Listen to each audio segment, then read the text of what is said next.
পলাশ নদীর পরে এক ঘন জঙ্গলের দেখা মেলে। সেখানে যেন কোনো কিছুরই অভাব নেই। গাছে পাখি কিচিরমিচির করে। সেখানে রয়েছে হাতি, ঘোড়া, শালিক, ময়ূর, সবকিছুতে যেন পরিপূর্ণ। আর এই বনের সমস্ত ভালো মন্দ দেখভাল করেন বনের রাজা সিংহ আর তার মন্ত্রী। একদিন রাজা তার মন্ত্রীর সাথে তার বনটা ঘুরে দেখছিলেন। এমন সময়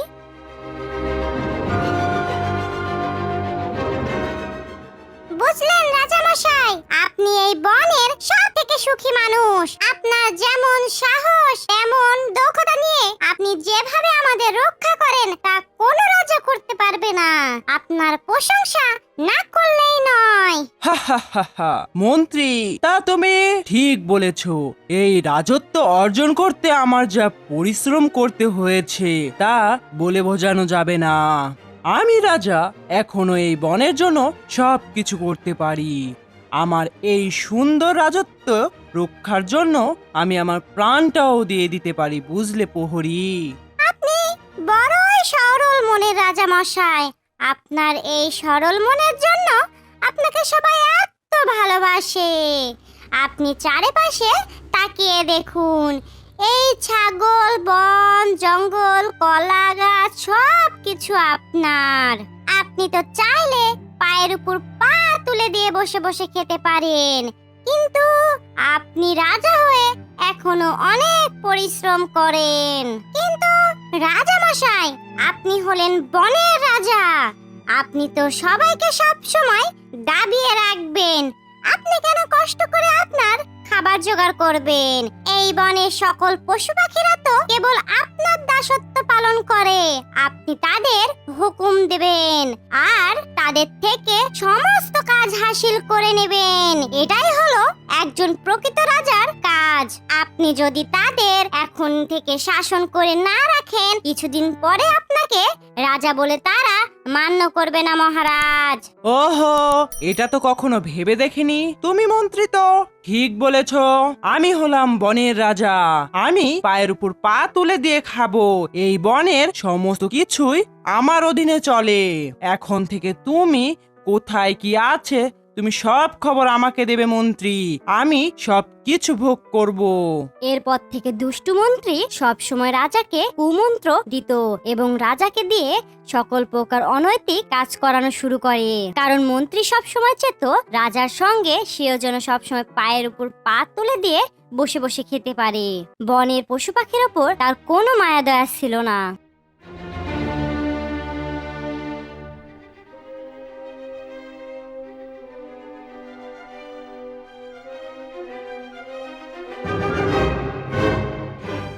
রাজামশাই, রাজামশাই, আপনার জন্য চরম সুখবর রয়েছে। বনের ওই নদীর ধারে কচি কচি হরিণের বাচ্চা ফুটিয়েছে রাজামশাই। কি বলো মন্ত্রী? কচি কচি হরিণের মাংস খেতে যা স্বাদ! কতদিন কচি কচি হরিণের মাংস খাইনি। এই বনের সমস্ত পশু পাখি তো আমার দাসত্ব করে। এই সব কিছুর মালিক একমাত্র আমি। তাই এই কচি কচি হরিণের বাচ্চাগুলো শুধু আমার প্রাপ্য। আজ্ঞে মহারাজ, আজকে সন্ধ্যা নামলে আমি আর আপনি গিয়ে কচি কচি হরিণের মাংস খেয়ে আসবো।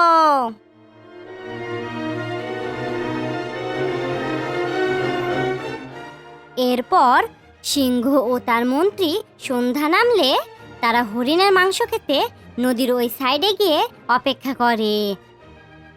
যখনই হরিণের বাচ্চা এদিকে খেলাধুলা করতে আসে, সিংহ হরিণের বাচ্চাটিকে ধরে খেয়ে ফেলে।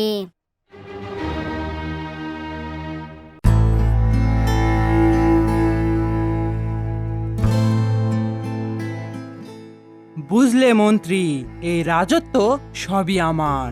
সেদিন হরিণের মাংস খেয়ে বেশ ভালো লেগেছে। তা তুমি খোঁজ খবর নাও, দেখো এই বনে আমার জন্য আর কি কি খাবার অপেক্ষা করছে।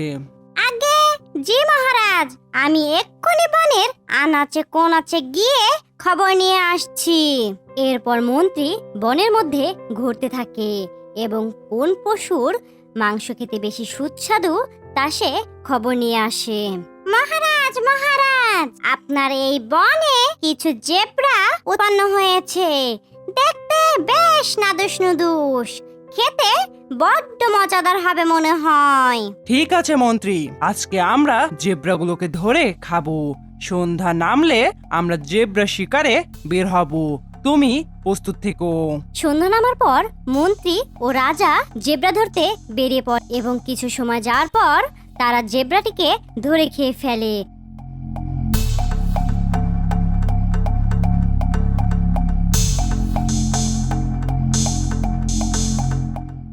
তারা আবার নিজস্ব গুহায় ফিরে আসে।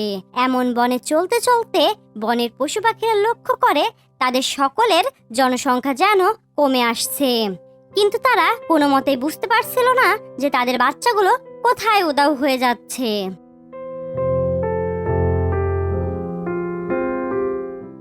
বেশ অনেকদিন পরে আমি হলাম টুনি, এই জঙ্গলের সবথেকে সুখী মানুষ, যার নেই কোনো চিন্তা, নেই কোনো ভাবনা। সারাদিন ঘুরে বেড়াও আর দিন শেষে ঘুমিয়ে কাটাও। এই ছাগলগুলোকে নিয়ে আমার দিব্যি দিন কেটে যায়। আরে বাহ, এইটা টুনি না? এই টুনি তো বেশ ছাগলের খামার দিয়ে ফেলেছে, এতদিন চোখে পড়ে নাই। এই বিষয়টা আজকেই রাজামশাইকে গিয়ে জানাতে হবে। টুনির এই ছাগলগুলো খেতে যা মজা লাগবে না, আহা। আরে তুমি রাজার মন্ত্রী না? তুমি আমার বাড়ির সামনে কি করো? না না টুনি, তুমি যেমন ভাবছো তেমন কিচ্ছু না। আসলে আমি না রাজার মন্ত্রী, তা এই বনের সকল খেয়াল তো আমাকেই রাখতে হয়। কে কেমন আছে সেটা তো আমাকেই দেখভাল করতে হয়, তাই নয় কি? তা আমিও তোমার খোঁজ নিতে এসেছিলাম।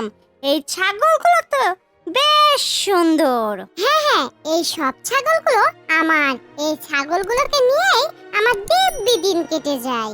ঠিক আছে টুনি, তুমি থাকো, আরো খবর নিতে হবে বনের সবাই ঠিক মতো আছে কিনা।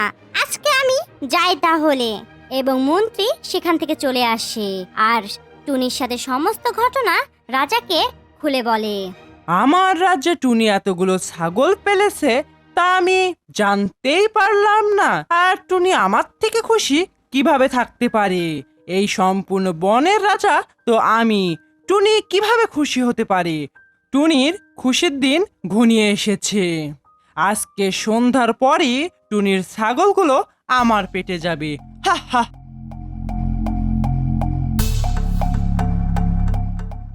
সন্ধ্যা নামার পর সিংহ ও মন্ত্রী গিয়ে টুনির সমস্ত ছাগল খেয়ে ফেলে এবং সেখান থেকে চলে আসে।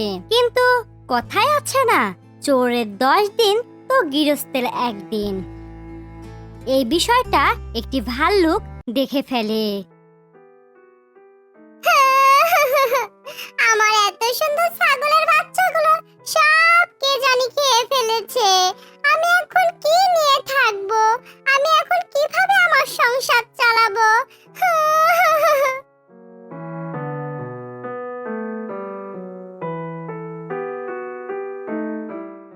তাই বলে টুনি বনের সকল পশু পাখিকে নিয়ে একটি আলোচনা সভার আয়োজন করে এবং টুনি তাদেরকে তার সাথে ঘটে যাওয়া সমস্ত ঘটনা খুলে বলে।